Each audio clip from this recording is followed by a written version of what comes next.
మావోయిస్టులకు, urban నక్సల్స్‌కు, forest నక్సల్స్‌కు మధ్య ఉన్న తేడా ఏంది అనేది చూస్తే వీళ్ళు నిజంగా అన్నీ అనుభవిస్తున్నారు. వీళ్ళ కుటుంబాలు వెల్ సెటిల్డ్‌గా ఉన్నాయి. వీళ్ళు సమాజంలో గొప్ప గౌరవంతోటి పదవులు పొందుతూ, బయటికి అన్నీ అనుభవిస్తూ, అక్కడ ఉన్న నక్సల్స్‌కు ఏదైనా ఆపద జరిగినప్పుడు వాళ్ళ గురించి మాట్లాడుతూ, మేము వాళ్ళ పక్షాన ఉన్నామని వీళ్ళు చెప్పకనే చెప్తూ, వాళ్ళ కదలికలను కూడా అవసరమైనప్పుడు వీళ్ళకు ఆపద వచ్చినప్పుడు అత్యంత కీలకమైన సమాచారాన్ని గూడా పోలీసులకు అందజేస్తున్నారు. ఆ అందజేసిన ఫలితమే అనేక మంది ఈరోజు ఎన్‌కౌంటర్‌లలో చనిపోతున్నారు. సో, మరి ఇప్పుడు అర్బన్ నక్సల్స్ అసలు నక్సల్స్ లేనప్పుడు ఇంక రేపు అర్బన్ నక్సల్స్ యొక్క భవిష్యత్తు ఎలా ఉంటుంది? ఇన్ని రోజులు వీళ్ళని వాడుకున్న పోలీసులు ఇప్పుడు అర్బన్ నక్సల్స్‌ని ఏ విధంగా ట్రీట్ చేయబోతున్నారు? రేపు అర్బన్ నక్సల్స్ ఉన్నా గూడా మళ్ళా వీళ్ళు రేపు మావోయిజాన్ని పెంచి పోషిస్తారని ముందే తెలుసు.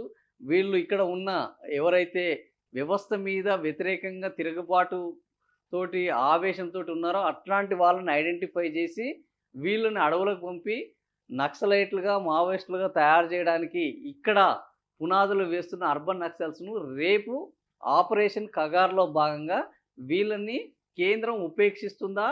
వాడుకున్న తర్వాత అక్కడ అడవిలో ఉన్న అన్నల్ని మొత్తం మట్టుబెట్టిన తర్వాత, అడవి బయట ఉన్న ఈ అర్బన్ నక్సల్స్‌ని ఏం చేయబోతుందనేది ఇప్పుడు ప్రధాన ప్రశ్న. ఈ అర్బన్ నక్సల్స్ గురించి ఈరోజు కేంద్ర హోంశాఖ సహాయ మంత్రి మాట్లాడడం చూస్తుంటే, అర్బన్ నక్సల్స్ గూడా ఈరోజు ఆలోచించాల్సిన పరిస్థితి ఉన్నది.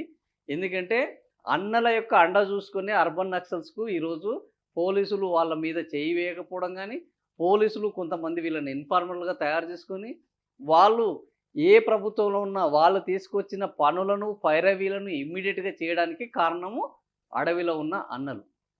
ఆ అన్నల యొక్క భయము, ఈళ్ళ తిరుగుబోతే అన్నలు ఇండ్లలకు వస్తారన్న ఒక వీళ్ళకున్న భయము ఈరోజు అర్బన్ నక్సల్స్‌కు ఒక కవచంగా ఉన్నది.